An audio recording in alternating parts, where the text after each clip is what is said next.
Olá, meu irmão e minha irmã, eu sou o Padre Marcelo, da Diocese de Taubaté. Hoje é dia 26 de julho de 2021 e vamos lembrar o que nós ouvimos ontem na missa, 17º domingo do tempo comum, quando no Evangelho Jesus repartia o pão e alimentava a fome do povo. Na minha reflexão, eu gostaria de falar sobre as fomes que o ser humano tem e os pães que precisamos para alimentar essas fomes. Minha reflexão terá 3 momentos. Primeiro, os pães. Segundo, os padeiros. E terceiro, as padarias que alimentam a fome do ser humano. Bora refletir? O ser humano dispõe de diversas necessidades. Na psicologia, há um autor que desenvolveu a chamada pirâmide das necessidades. Ficou conhecida como a pirâmide de Maslow, que mostra desde as bases as nossas necessidades mais elementares até o cume as nossas necessidades mais transcendentais, espirituais e materiais. É um bom esquema para ajudar a gente a entender as fomes do ser humano. Nós temos uma fome física, o corpo precisa ser nutrido, alimentado, cuidado. Temos uma fome psíquica, e aqui nós podemos incluir genericamente as questões intelectuais, a vontade de conhecer, de aprender, e as questões emocionais, a vontade de ser amado, de ser cuidado. E, em última instância, nós temos uma fome espiritual, isto é, nós desejamos Deus, queremos nos alimentar da presença dele. Então, em termos bem gerais, o ser humano pode ter 3 grandes fomes: a fome do corpo, a fome do psiquismo e a fome do espírito, ou das dimensões mais profundas da alma. Muito bem, para cada uma dessas fomes existe um pão específico. Não se alimenta o corpo com sentimentos. Não se alimenta a alma com um pão feito de trigo. Nós precisamos dar os pães correspondentes a cada fome. Para a fome do corpo, o pão material. Para a fome do psiquismo, o conhecimento, o amor. Para a fome da alma, a presença de Deus, a graça, o Espírito Santo. Vejam, a nossa fé nos ensina, e para isso nós não precisamos nem recorrer às ciências humanas, mas a própria fé mesmo nos ensina que nós precisamos nos alimentar de todos esses pães. No evangelho de ontem, tirado do evangelista São João, nós temos esse belíssimo texto com diversas camadas e possibilidades interpretativas. Quando Jesus pega os 5 pães e os 2 peixes para fazer o milagre da multiplicação dos pães, nós podemos ver aí Jesus que alimenta a fome material daquele povo, que àquela altura já devia estar faminto por ter caminhado tanto, e o povo pobre no tempo de Jesus fazia basicamente uma refeição por dia. Jesus se sente na responsabilidade, em primeiro lugar, de alimentá-los, de dar a eles aquilo que é necessário, para que depois Jesus possa, então, ensiná-los, orientá-los, anunciar a boa nova. Mas não é possível deixar aquele povo de barriga vazia. A primeira camada interpretativa do texto tem esse teor muito prático, concreto, social mesmo. Dar o pão a quem tem fome. A nossa doutrina, ela dispõe de diversas dimensões, a doutrina católica cristã. Nós temos uma doutrina espiritual e essa doutrina ela está registrada de modo muito especial num livro chamado Catecismo da Igreja Católica. Mas ela também, a Igreja, tem uma doutrina social e essa doutrina social está organizada num outro livro chamado Compêndio da Doutrina Social da Igreja. Ali nós podemos ver qual é o pensamento oficial da Igreja a respeito das questões sociais, dos problemas econômicos, dos diversos desafios de nível coletivo, público, que nós enfrentamos. A fome, a pobreza, o desemprego. E ali nós vemos uma lucidez e uma sensibilidade muito grande da igreja em relação a esses problemas. E não apenas por razões sociais em si mesmas, mas por motivações do Evangelho.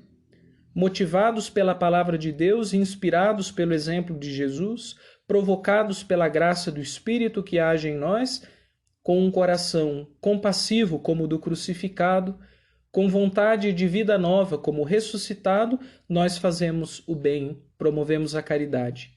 A caridade cristã não tem a ver apenas com fazer filantropia, ela tem a ver com mover-se no Evangelho, com deixar com que o Espírito de Jesus seja também o nosso espírito e o agir de Jesus seja a nossa ação.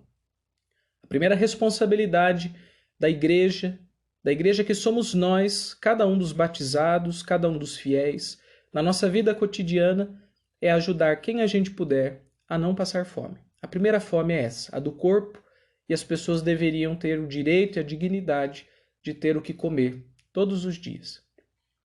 Uma segunda camada interpretativa do texto, vamos um pouco além, ela diz respeito agora às dimensões do psiquismo, que eu incluí aqui dentro dela, de modo bastante geral, tanto a dimensão intelectual como a dimensão emocional. Bem, quando Jesus pega os 5 pães e os 2 peixes, há aqui uma carga simbólica no texto. Os estudiosos da Bíblia vão dizer que os 5 pães representam os 5 livros da lei judaica, que até então, no tempo de Jesus, eram a grande referência para a vida de fé. Gênesis, Êxodo, Levítico, Números e Deuteronômio, os 5 livros da Torá. E os 2 peixes representam os 2 outros blocos do Antigo Testamento, que são os profetas e os livros sapienciais. Nos profetas nós temos Jeremias, Sofonias, Isaías, e nos sapienciais nós temos os Salmos, Provérbios, Eclesiastes, etc. Então veja que há também uma camada nesse texto que mostra que há um outro pão que Deus nos oferece, que não só o pão do corpo, mas ele é o pão que alimenta as dimensões mais imateriais das nossas necessidades. O texto bíblico diz, numa outra parte, nem só de pão vive o homem, mas de toda a palavra que procede da boca de Deus. É esse o significado que nós encontramos na segunda camada do Evangelho de ontem. A palavra de Deus nos alimenta. E Jesus distribui essa palavra entre nós. Nós nos alimentamos, nos saciamos e ainda tem palavra de sobra. Sempre é possível voltar a ela e se alimentar de novo. Todo mundo devia ter chance de aprender, de conhecer, de aprofundar, de se desenvolver intelectualmente, de se desenvolver afetivamente. Essas dimensões mais imateriais, elas supõem um pouco as dimensões materiais. Nós, os seres humanos, somos uma potência de chances, nós somos uma bacia de possibilidades. Mas essas possibilidades só podem ser desenvolvidas se houver um contexto material favorável. Por isso, primeiro o pão do corpo e depois o pão imaterial da mente e do coração. Há um filósofo e economista indiano chamado Amartya Sen, ou Amartya Sen, que diz assim: quanto mais condições materiais você dá a alguém, mais condições de exercício de liberdade ela tem. Ele dá um exemplo bastante interessante. Imagine uma pessoa que tenha algum tipo de deficiência ou algum tipo de lesão física mesmo, e a pessoa tenha dificuldade de locomoção ou coisa do tipo. Se ela dispõe de condições materiais para enfrentar essa situação, ela consegue às vezes ir mais longe do que aquela pessoa que não tem, que tem uma saúde plena do corpo, mas não tem as condições materiais que ela tem. Então não basta ser humano para ser livre. A liberdade, ela não é uma dimensão pura e simplesmente da consciência. Ela é uma realidade atrelada também à materialidade da vida. Quando há um contexto material favorável, a gente é muito mais livre, a gente pode ser muito mais livre. E quando não há esse contexto favorável, a gente pode ficar muito amarrado nas nossas potências e qualidades. Por exemplo, quando a gente vai em regiões muito pobres e a gente encontra lá crianças que são assim sensacionais, talentosas, que poderiam ser músicos, artistas, médicos, professores, religiosos, mas por que elas não conseguem ir mais além? Porque elas não têm condições materiais. Então veja, primeiro o pão do corpo, primeira camada, depois o pão da mente e do coração, a segunda camada. E agora sim nós entramos na terceira camada, que é a mais profunda e a mais espiritual. O pão que Jesus nos dá é a Eucaristia, é o seu corpo. O texto bíblico parece bastante o que nós fazemos na missa. Ele tomou o pão, deu graças, partiu e deu às pessoas. É justamente o que o padre fala e faz na hora da celebração eucarística. O pão do seu corpo, o pão da vida, o pão do céu, Jesus eucarístico, que nós comungamos a cada Santa Missa. E ele alimenta essa dimensão mais profunda da gente, que também tem fome. A gente pode ter uma vida material confortável, a gente pode até ter uma cultura e uma certa estabilidade emocional, mas sempre fica aquele desejo de mais, esse desejo da transcendência, esse desejo do céu que Jesus preenche na gente, alimenta a gente com o seu pão eucarístico. Então, primeiro ponto da minha reflexão: para cada fome, um pão. É preciso descobrir que fome temos e que pão precisamos.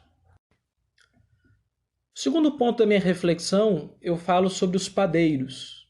A segunda leitura de ontem, de Efésios, dizia assim, São Paulo dizia assim, há um só Deus, um só Senhor, que age por meio de todos. Age por meio de todos. Como é que Deus dispõe os alimentos para as nossas fomes? Através de nós mesmos. Somos os instrumentos nas mãos de nosso Senhor. Nesse sentido, cada um de nós pode ser entendido, a partir da imagem do pão, como uma espécie de padeiro de Deus. Cada um de nós prepara um tipo de pão e pode oferecer esse pão para quem tem fome. Algumas pessoas levam mais jeito para as dimensões assim do corpo, né? Sabem cuidar do corpo.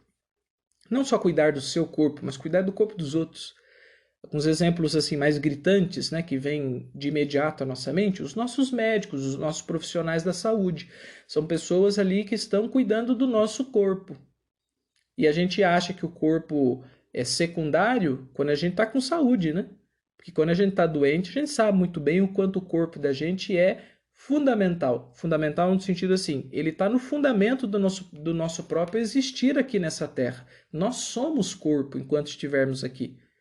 Quando a gente for para o céu é outra história, mas até lá, nós somos esse corpo material.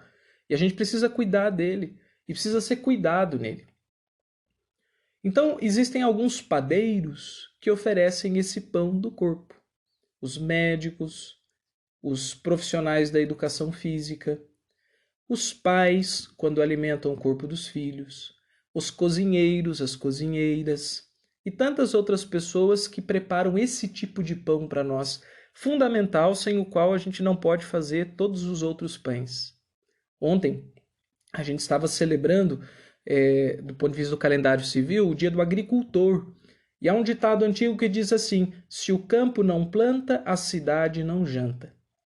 Para quem mora na cidade, tem sempre a impressão de desenvolvimento civilizacional. Nossa, como nós estamos desenvolvidos tecnologicamente, mas nós ainda não comemos silício, nem comemos magnésio, nem placas de computador. O que nós comemos vem da terra. O que nos alimenta vem do campo. A cidade vive do campo. Os camponeses, os agricultores que celebrávamos ontem, são também desses padeiros que nos preparam o pão para que a vida possa acontecer. Que bonito, não é mesmo? Que riqueza de talentos e de dons Deus dispõe no mundo. Há também aqueles padeiros que cuidam, vamos dizer assim, das dimensões mais da mente e do coração. Nós temos aí os professores, temos os psicólogos, temos os artistas. Os artistas também vão entrar até na terceira dimensão, do espírito, porque às vezes uma obra de arte, um poema, uma música nos atravessa até o âmago de nós mesmos. Esse pessoal que é profissional ou que trabalha com a palavra, com o discurso, com a consciência, com a ensinagem, com a aprendizagem, com o cuidado do coração, com o cultivo dos afetos, toda essa gama de profissionais e pessoas que levam jeito para isso são aqueles que alimentam o nosso coração e a nossa mente, o nosso lato sensu, falando aqui, o nosso psiquismo.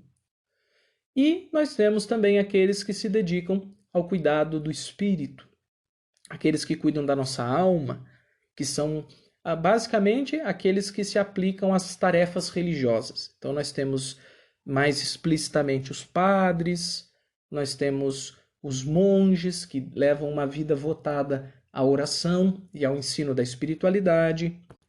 Temos os religiosos e as religiosas, né? Os freis, as freiras, que são aqueles que estão aí na igreja, nas obras sociais, nas diversas frentes de missão, de evangelização, e que ensinam, que levam a oração, a presença de Deus, uma palavra de fé para tantas pessoas, alimentando o nosso espírito. Então veja, diante de tantas fomes e da necessidade de tantos pães, graças a Deus a gente tem tantos padeiros com talentos diferentes para alimentar as demandas que nós temos, que não são poucas. E daí eu já quero emendar aqui o terceiro ponto da minha reflexão, as padarias. O que eu chamo de padaria aqui seria essa frente de serviço. Existe a padaria do corpo, existe a padaria do coração e da mente, existe a padaria da espiritualidade. Ninguém de nós vai conseguir passar a vida inteira fazendo todos os pães. A gente nunca pode ajudar as pessoas em todas as suas dimensões. Raramente a gente consegue isso. Salvo uma ou outra exceção da vida, talvez os pais ali sejam referência para isso, porque eles cuidam de todas as dimensões dos filhos, ao menos quando eles são crianças, né? Ao menos nessa fase. Mas a gente precisa descobrir o nosso lugar, a nossa padaria, o nosso jeito de pôr o nosso trabalho como serviço e alimento para os outros. Então, é preciso descobrir qual é o nosso talento, onde a gente se encontra mais e como a gente pode servir melhor. Nesse sentido, descobrindo os pães que a gente pode servir, alimentaremos os outros. E descobrindo os pães que nós precisamos, saberemos quem procurar quando estivermos com fome. Nós estamos começando mais uma semana e nessa semana o exercício que eu gostaria de propor para nós é o exercício de descobrirmos qual é a nossa frente de trabalho diante das fomes do mundo. Olhe para a realidade, observe o cotidiano, escute as necessidades do mundo, das pessoas, através das suas leituras, das suas convivências, dos seus relacionamentos, e veja onde você pode ajudar mais. Tente descobrir mais ou menos qual é a área em que você se destaca e descubra o seu jeito de servir as pessoas. São muitas fomes, gente, são muitas fomes. E a gente pode colaborar para que o mundo seja menos faminto e para que o reino de Deus, que é uma saciedade, possa acontecer. Que ninguém passe fome, que ninguém fique na carência do amor ou na escuridão da ignorância, que ninguém fique sem conhecer a profundidade da presença de Deus. Qual é a sua padaria? É isso aí, meu irmão, minha irmã. Esse foi mais um Padrecast Ontem na Missa. Te desejo uma excelente semana e até a próxima segunda-feira com mais um Ontem na Missa. Um grande abraço e até lá!